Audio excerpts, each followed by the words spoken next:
Assalamualaikum warahmatullahi wabarakatuh. Yang saya hormati para dosen, senior, dan guru-guru kami, Magister Ilmu Biomedik,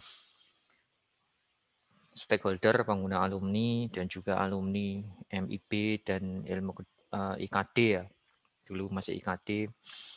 Yang saya hormati, dan juga teman-teman alumni, semoga tetap sehat dan berbahagia, mahasiswa yang selalu kami banggakan, tenaga kependidikan yang selalu kami andalkan.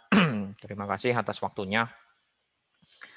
Saya mohon maaf, kami dari pengelola MIB akan merepotkan ya teman-teman semua, para kolega, guru-guru kami dalam acara akreditasi Lampetekes Desember 2020. Jadi kami Magister Ilmu Biomedik tahun 2019 Desember, tepat 1 tahun yang lalu, kami mengajukan akreditasi dengan 7 standar. Setelah itu fasilitasi 1-3 bulan, dan pada bulan April kita langsung mengajukan. Nah, berikutnya adalah menunggu proses visitasi, dan ternyata proses visitasi MIB itu akan dilakukan insya Allah pada bulan Desember ini, tanggal 10 dan 11. Nah, kami mohon bantuan kerjasama dari semuanya.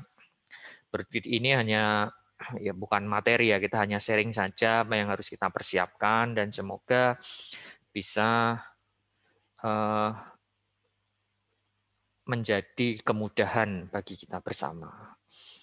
Jadi akreditasi lapangan ini ternyata untuk prodi kedokteran yang ada di kedokteran, kedokteran gigi, farmasi, dan khususnya adalah sarjana dan profesi itu dilakukan dengan hibrid. Hibrid artinya secara daring dan juga selalu ring. Nah, kita akan mengadakan akreditasi lapangan daring itu pada 10 sampai 11 Desember. Nah, dan nanti masih akan dilanjutkan dengan visitasi luring 1 tahun maksimal setelah visitasi daring. Jadi ini adalah yang akan kita lalui. Jadi kita akan mendapatkan akreditasi lapangan daring ALD dengan platform Zoom. Jadi memang dilakukan secara daring. Kita sedang menyiapkan berbagai macam dokumen dan perlengkapan terkait itu. Setelah itu akan ada surat keputusan dari Lampetekes dan dilanjutkan dengan visitasi. Setelah visitasi luring, setelah itu baru akan ada akreditasi yang berlaku selama 5 tahun. Nah, kami nyuwun ngapunten, nanti kita akan mengundang Bapak Ibu semua untuk ikut dalam sesi akreditasi daring.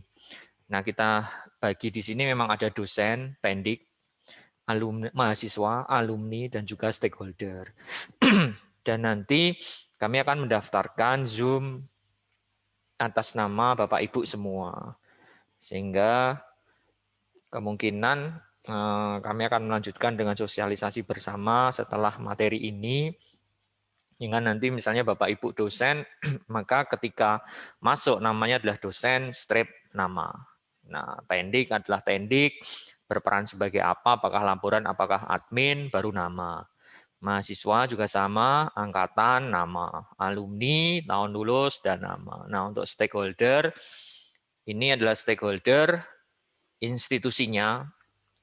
Ya, institusi itu bisa universitas, bisa balai penelitian dan pengembangan, rumah sakit, puskesmas, dan sebagainya itu bisa. Nah, ini adalah beberapa tata tertib terkait pelaksanaan ALD. Tetapi yang paling penting di sini adalah rename-nya, jadi memberi namanya. Terus video peserta on, audio mute. Ya, nanti selama wawancara mute saja. Jadi mungkin nanti asesor akan bertanya langsung kepada Bapak Ibu, tetapi mungkin akan pertanyaan terbuka. Nah, kalau ada pertanyaan terbuka, kami mohon ya saling mendukung. Ya, ada yang aktif menjawab pertanyaan dari asesor, setelah itu mungkin bisa saling menimpali. Jadi tidak ada satu orang yang dominan, tetapi kita bareng-bareng bersinergi bersama untuk menjawab pertanyaan. Terus kalau misalnya ini bisa meminta izin untuk menonaktifkan video dengan chat privately kepada asesor, tetapi ya kami mohon untuk tetap bisa on, dan kalau ada pertanyaan atau apa, atau akan menjawab, ini bisa raise. Jadi memang nanti ini tergantung sekali pada asesornya, apakah langsung menanyakan atau akan jadi pertanyaan terbuka. Kalau pertanyaan terbuka, ya kami mohon dari teman-teman, dari para senior, itu untuk aktif untuk menjawab dan saling bersinergi. Kalau toh memang ada yang kurang baik dari yang ada di prodi, kami mohon untuk mari bersama-sama kita meningkatkan. Jadi dikatakan yang baik juga ya, selain yang perlu ditingkatkan. Nah, ini permohonan dari kami, pesan sponsor jadinya. 10 sampai 11 tadi adalah ALD yang akan dilakukan. Asesor adalah Dr. Anda Ria Kodaria MS, ini dari UI bagian patologi anatomi, dan juga Dr. Agus Salim Buhari Master Medical Education PhD SPGK, ini dari Unhas Universitas Hasanuddin. Untuk acara ini terutama adalah nanti Bapak Ibu terkait dengan wawancara dengan berbagai komponen prodi. Pengelola itu tanggal 10 pagi, setelah itu dilanjutkan alumni stakeholder itu siang, dosen teknik mahasiswa. Ini kalau di jadwal yang kami ajukan adalah hari kedua pagi, tetapi kami nyuwun apabila ada perubahan sangat mungkin asesor menginginkan pada hari pertama semua wawancara selesai. Sehingga kami mohon fleksibilitas waktu terutama dari para dosen, tendik, dan juga mahasiswa untuk tanggal 10 siang dan 11 pagi. Nah, berikutnya kita akan ngobrol sebentar tentang apa yang akan kemungkinan ditanyakan. Ini bukan kisi-kisi ya, tapi yang pertama adalah memegang amanah sebagai dosen apa. Nah, kami akan menyiapkan, ini mungkin Bapak Ibu ditanya di MIB sebagai dosen apa. Entah itu di tingkat MKDU atau di tingkat BINA. Jadi misalnya saya sebagai koordinator mata kuliah biologi manusia atau koordinator mata kuliah fisiologi terapan di minat fisiologi atau koordinator mata kuliah makro teknik di anatomi. Nah, ini mesti akan ditanyakan. Berikutnya adalah penelitian dengan mahasiswa dalam artian interaksi ya dengan mahasiswa. Itu apakah membimbing mahasiswa, bimbingannya berapa, sudah selesai atau belum, apakah pernah mahasiswa yang mengikuti proyek dari Bapak Ibu dosen, nah itu juga kemungkinan ditanyakan dan progresnya seperti apa. Nah, ini yang mungkin nanti akan sedikit ada materi, yaitu tentang visi misi dan kurikulum serta pengembangan prodi. Terus institusi dalam karir, support tridharma dosen, dan mungkin juga akan ditanyakan tentang insentif. Jadi nggih monggo jujur saja. Insentif misalnya kita berbasis IBK, insentif berbasis kinerja.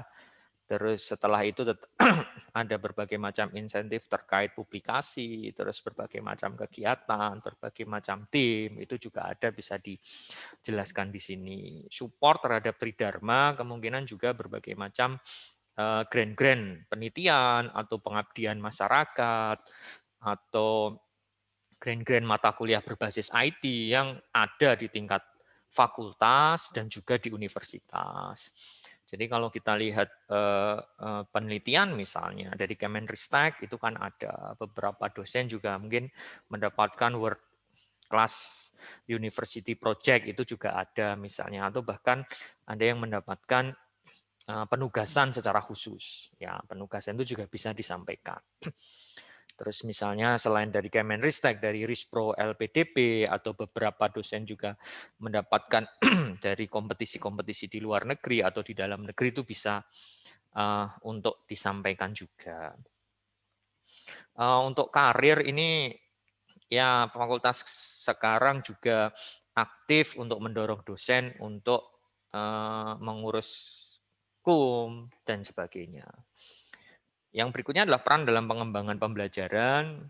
Oke, ini masuk dalam tim teaching apa, misalnya beberapa dosen juga pernah mengajukan mata kuliah berbasis IT, terus aktif dalam perkuliahan di MIB itu bisa disampaikan. Prestasi ini ya memang saatnya memang kita agak ujub, bukan ujub, astagfirullahaladzim. Kita ya agak menonjolkan bahwa MIB juga mempunyai prestasi. Misalnya kemarin dari insan berprestasi UGM atau beberapa dosen Rispro LPDP itu mesti banyak yang dapat. Terus terkait award-award dari dosen itu mesti sangat banyak. Dan kegiatan-kegiatan yang dilakukan di MIB, entah mengisi workshop sebagai narasumber, mengatur visiting profesor, itu mesti sangat banyak. Dan tentu saja usulan-usulan kepada prodi. Nah, untuk usulan prodi, ya kita semuanya membawa kebaikan, maka nyuwun disampaikan kebaikannya dulu, baru usulannya. Matur suwun sangat. Ini mahasiswa, dari dosen ke mahasiswa, yang mungkin adalah angkatan berapa, sudah dalam tahap apa, menyelesaikan penelitian, atau baru mau siap-siap untuk semprot. Terus yang mungkin bisa diceritakan adalah dukungan prodi dalam pengembangan skill mahasiswa. Mungkin di angkatan 2019, 2018 juga bisa cerita berbagai macam workshop yang kita lakukan untuk meningkatkan skill, penulisan ilmiah, tesis, metodologi penelitian, dan banyak sekali continuing medical education yang dilakukan di Fakultas Kedokteran. Dan kalau ada teman-teman yang mengikuti kegiatan ekstrakurikuler, itu silahkan diceritakan. Visi misi, capaian pembelajaran, expected learning outcome, ini juga tadi dari teman-teman dosen kami mohon untuk bisa juga menyampaikan penelitian ini ikut proyek dosen atau tidak, kesempatan terbuka lebar atau tidak. Dan karena ini pandemi, maka terkait pandemi dan daring, bahwa UGM juga mempunyai beberapa keputusan terkait itu. Misalnya yang pertama, bantuan untuk SPP. Ya, mungkin teman-teman yang 2018, 2019 banyak yang menerima bantuan SPP. Nah, ini juga mohon disampaikan bahwa institusi juga memberikan support, tidak hanya dalam pembelajaran, tetapi juga dalam berbagai macam hal yang terkait dengan mahasiswa. SPP, bantuan SPP, bahkan ada yang bisa sampai 100%, terus kuota internet itu juga disupport oleh fakultas.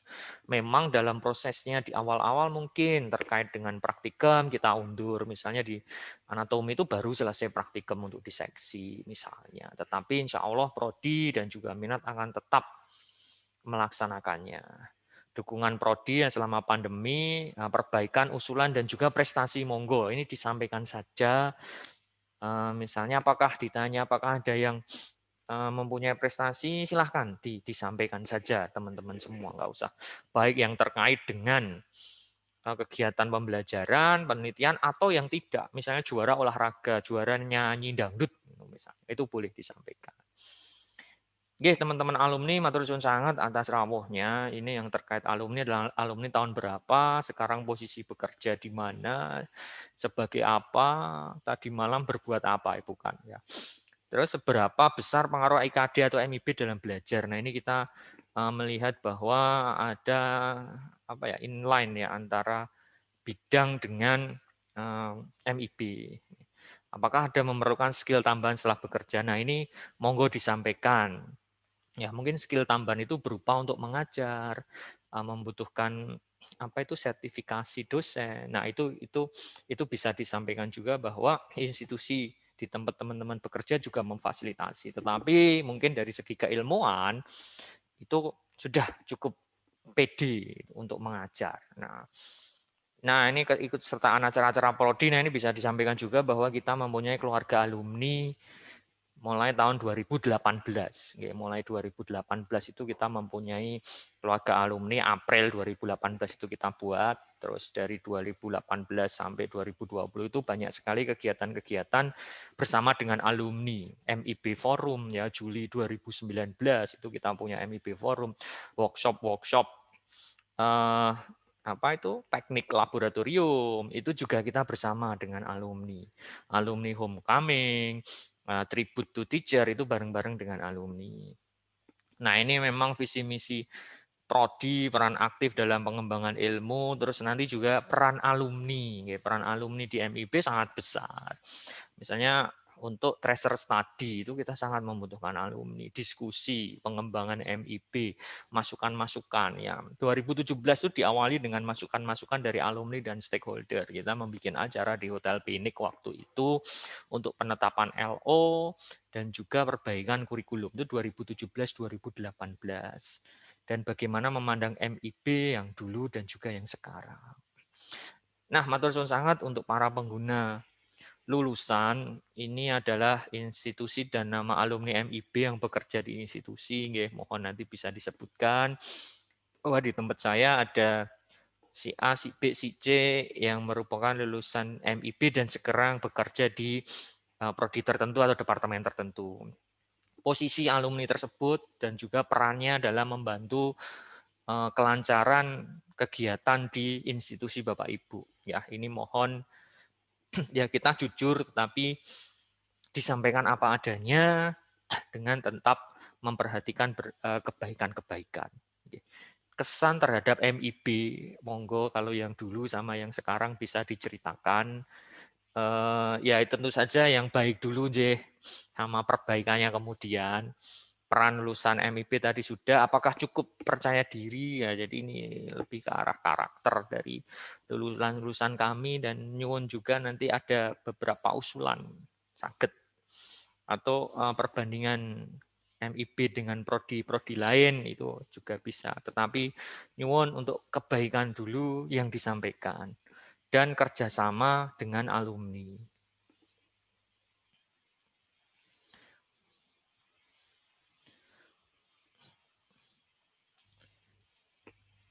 Oke, matur suwun untuk itu. Nah, kita nanti akan melanjutkan ke materi-materi berikutnya. Terima kasih. Assalamualaikum warahmatullahi wabarakatuh.